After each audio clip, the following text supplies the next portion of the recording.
Priest and religious, faculty and staff, family and friends, Mr. Davis and Mr. Espinosa, and fellow graduates of the class of 2025. It's hard to believe I'm standing up here in front of you today. I'm greatly honored to have been elected to speak for you all. Not to sound too cliche, but this year, 2025, has always felt so far away, yet here we are. I am sure most of you remember first hearing the phrase, class of 2025, and thinking about how distant that felt. Today, though it has been a long time coming, we stand on the edge of something new. This isn't just a ceremony, it's a chapter marker in the story of our lives. Before we turn the page, I'd like us to take a moment to reflect on how far we've come, what we've learned, and what we're walking toward. It's strange to think how quickly time has passed. It feels like just yesterday, we were freshmen trying to find our classrooms in that confusing middle hallway where the numbers don't go in numerical order. We're worrying about assignments, especially Mr. Harden's class sophomore year, and figuring out who we wanted to sit with at lunch or under the big tent with the COVID tables. Now, here we are, older, hopefully wiser, and ready for what's next. When it comes to Father Ryan, I feel there's one word I keep coming back to: community. Whether it's athletics, theater, band, mentor group, shout out to the Sharks, or one of the many clubs or groups, shout out to Fellers. Father Ryan has had a place for everyone. In these last 4 years, although it may have not happened overnight, everyone has had the opportunities to find a place where they belong in this school, and that's what makes it so worthwhile. Speaking of community, nothing has brought the senior class together more than athletics. We have had some remarkable athletic accolades that we've achieved, which makes our class stand out over the past 4 years. We won back-to-back Bishop's Cups after a 7-year drought versus JP2. We beat NBA for the first time in 27 years.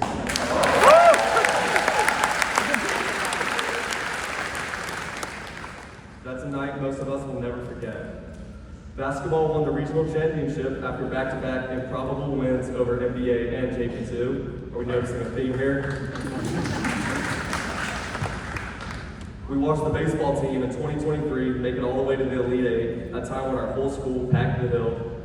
The boys bowling team, also known as the FHS Strikers, made it all the way to state while making quite the social media presence. Boys wrestling won region over Christian Brothers, as well as numerous individual state champions. Kason Roark and Brody Gobble reached the impressive feat of 100 wins. The girls basketball team had major success thanks to the guidance of their fearless leader, Jesse Henry. Finally, I'd like to mention this year's golf team wasn't too shabby either. However, graduation is more than a celebration of academic and athletic success. It's a celebration of growth. We've grown as a community through long nights studying, through moments of failure and resilience, and through the countless small victories, passing a tough class, making a new friend, or finally understanding something that once felt impossible to learn. But most of all, even as a community, we've grown as individuals. We've learned that our voices matter, that kindness goes a long way, and that true strength comes not from always having the right answers, but from the courage to ask questions and the humility to keep learning. The phrase, "you will be known, you will be loved," has been uttered 1,000 times since we stepped on campus in 2021, but it is so true and very important to the story that we are all a part of. Throughout this journey, we've had members of our community who helped shape us. To our teachers, thank you. You didn't just teach us subjects, you taught us how to think, how to care, and how to strive for more. Thank you, Coach Purrier, for giving us creative and exciting ways to augment our vocabulary. Right there. Thank you, Mr. Lancaster, for making us appreciate sonnets and poetry through reciting of Shakespeare forwards and backwards, a strategy that surprised me how well it worked.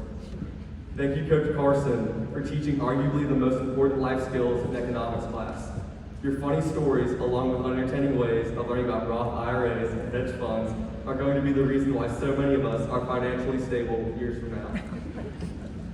Thank you, Mr. Francisco, from being someone all freshmen feared when they were caught with their masks down or phones out, to helping us do the NFL grids and digital sports media. Also, shout out freshman seminar with Mr. Francisco, one of the 3 classes me and Jesse had together. Thank you, Coach Doyle, for making a class as hard as pre-calculus seem very easy. Thank you, Mr. Connors, for making me look at my religious life from a whole new perspective and to really be open to my classmates about our experiences with God. To our families, thank you for being the foundation of our community. You reminded us of our worth even on days when we forgot. Your constant support over each of your children does not go unnoticed, and is typically what we all need to keep us going at the end of every day. You are the unsung heroes of this establishment, and for that, we are truly grateful. To our classmates, thank you for being part of this ride. Every moment, such as when the teachers had a flash mob freshman year, or when we all went on the field to watch the solar eclipse junior year, only for it to be completely cloudy. Every late night group chat we used whenever someone asked, wait, we have a test tomorrow at 11:23 p.m. And every shared struggle, how we could always find someone to go to in times of doubt and fear. These moments made this experience what it was. Even the difficult times taught us something. How to navigate disappointment, how to communicate better, and how to keep going when things got hard. We've learned that success isn't always loud. Sometimes it's quiet. It's choosing to try again after failing. It's showing up at 7 a.m. for extra help when you would rather be in bed. It's being on campus for 12 hours because of band practice after school. It's reciting lines from the spring play over and over until all your brain has room for is your part. It's being honest, kind, and brave in a world to others that doesn't always make it easy. We know that the community we've all been a part of for the last 4 years won't stay the same forever. People will go. New people will be added to it. But the Fatherland community will always exist for each one of us in some form or fashion. And as we look ahead, it's natural to feel a mix of excitement and uncertainty. The future's a blank page. That can be intimidating, but it is also beautiful, because it means we get to write the story. We get to decide what kind of people we want to be, what kind of world we want to help build.